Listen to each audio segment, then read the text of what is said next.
Daniel Silk, thank you so much for joining us today. Pleasure. Lovely to be with you. Now, you've written about the budget speech and you've explained why perhaps it wasn't as dramatic, at least Minister Nene's content, as we anticipated or wanted it to be. Let's start off by you explaining why.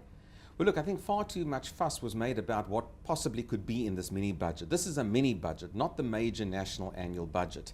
It's normally a filler, really just to assess the interim state of the economy between the annual budgets. And that's why I never really expected anything dramatic. But secondly, clearly there are very few options for Minister Nene. What could he actually do?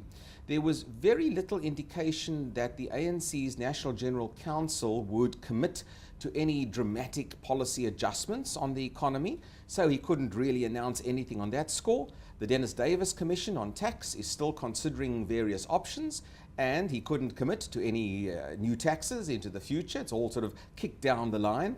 And ultimately, with the low GDP growth rate and struggling and flagging revenues, he couldn't do much more either in terms of announcing greater spend on critical areas, particularly higher education for that matter. So I didn't really expect much, and there wasn't much from it.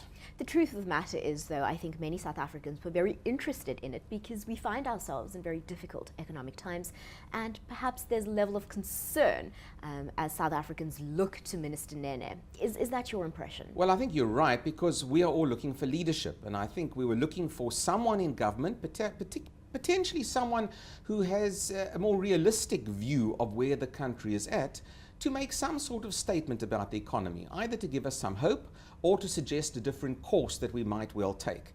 And it's that issue of leadership that's been lacking. So we tend to fixate on big flashy opportunities to show leadership, but unfortunately the constraints and the political constraints within government really prevent that leadership from shining through.